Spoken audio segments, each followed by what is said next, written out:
This is answer homework question for Math 10, number 15-1. This problem is, we're going to learn how to graph of rational functions. So the first thing we should do is to find the x, y intercept.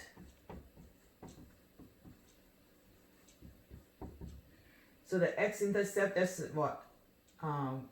When y is equal to 0. So when y equals 0, so this is equal to 0. So we solve for x, so x equal 2. For the y-intercept, and we're going to let x equal 0.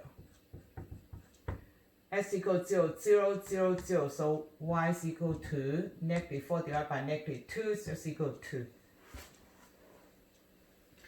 Asymptote, so we have vertical asymptote, and that's the denominator equals 0. And we're going to solve for x. Okay, so x equal to -2 and then 1. For the horizontal asymptote, because these degrees are smaller than this one, so y is equal to 0. Now some students say, how do I pick points after that? So what you need to do is you put in all these points first, okay? After you put on this point, you kind of get the idea of what the graph is going to look like. So we're going to put in x equal 2 right here, x equal 0. I mean, x equal 2 for the x-intercept, and y-intercept at y equal 2. So you know the graph should go through that 2 point, right? That's why they call it intercept. And then now we're going to go for the x equal -2 for vertical asymptote. Okay, so you come here. And then for the another one, there's another one right here. And then for the horizontal asymptote, we have just 1, so y equals 0. So just right here, y equals 0. So on this one, so you look at the, it looks like the graph probably goes through the right here, okay, and then. And on this one, there's a chance for this to go like that. Now, this side, we don't know where is it. So you pick a point from here. Now, this is -2. So you're going to pick a point, x and y. We pick -2. We want to know how the graph behaves on the other side. So that's one we need to pick. And on here, okay, well, because we don't know what's on this side, very likely probably won't go over here because there's no x-intercept. But if you want to make sure that this point S is going this way, you probably pick a point here. So I'm going to pick -1. So it's kind of like you judge on your own, like, do I want to know that side of the graph? So which part of the graph you want to know, and that's the part you're going to pick points. And I need one more point. I want to see how does the graph behave right here. Okay, would they go over there? We know that they definitely going to go to the the asymptote goes to the intercept point.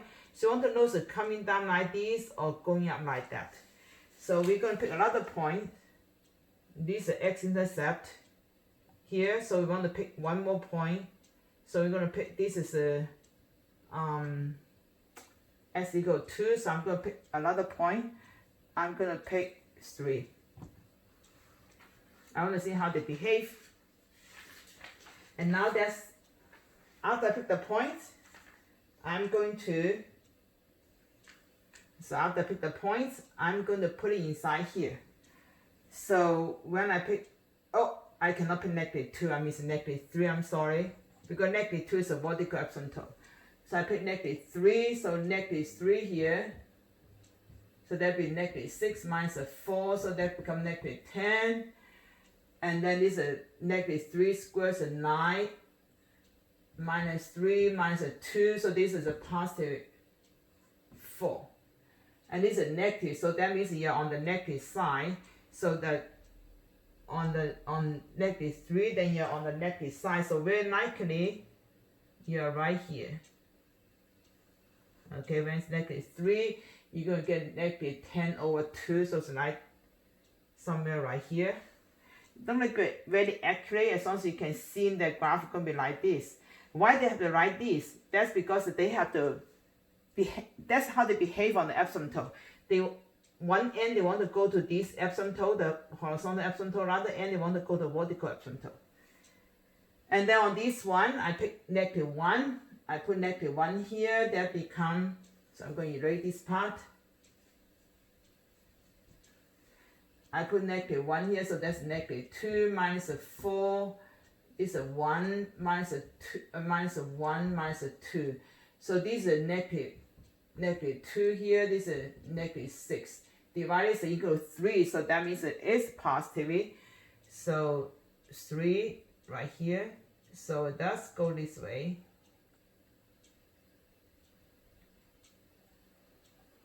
Okay. And this is, of course, this graph going to just approximate is good because there's no way you can graph it exactly. And the last one is that we're going to graph this side. Okay, I have a feeling this is going to be like this. The reason, because they have to balance each other. Okay, if they're like this, it'll be too heavy on the top. So I have a feeling it's going to be like on the top, on the bottom. But it go over here. But I want to see how much it go over. Okay, so I put 3. I forgot that this is a negative 10 over 4, and this is equal to 3. Now I put 3 here. 3 go inside, so equal to 6. 6 minus 4 is equal to 2. And then 3 square, that would be same as a 4 in the bottom because 3, oh, that's not the same, sorry. So that is 3 squares is equal to 9 plus 3, and then minus a 2, so it's equal to 10. So this is 2 over 10. So it's a really, really small. So put it right here someplace. Okay, they want to be very close to asymptote because the y equals 0 is asymptote. So they always try to be very close to asymptote. That's why you can kind of guess how you're going to pick the points. You just want to see how they behave. Where are they? Okay, pick a point on this here. Okay, there's no intercept point here. So there's one intercept point here. So here you just pick a point here because you want to know the graph on the top or on the bottom. But very likely it's on the top because they usually don't go over the asymptote, the horizontal asymptote, unless there's a s-intercept here. There's no s-intercept here, so then they had to go up. And then on this part, I just pick one point here, 3, okay? And then, so I want to see, are they going this way or are they going this way? But very likely to go this way because I kind of suspect it because they want to balance the graph. Okay, there's a 1 on the top, then 2 on the bottom, so it's like a flower, so it's balanced down here. So that's how you pick points.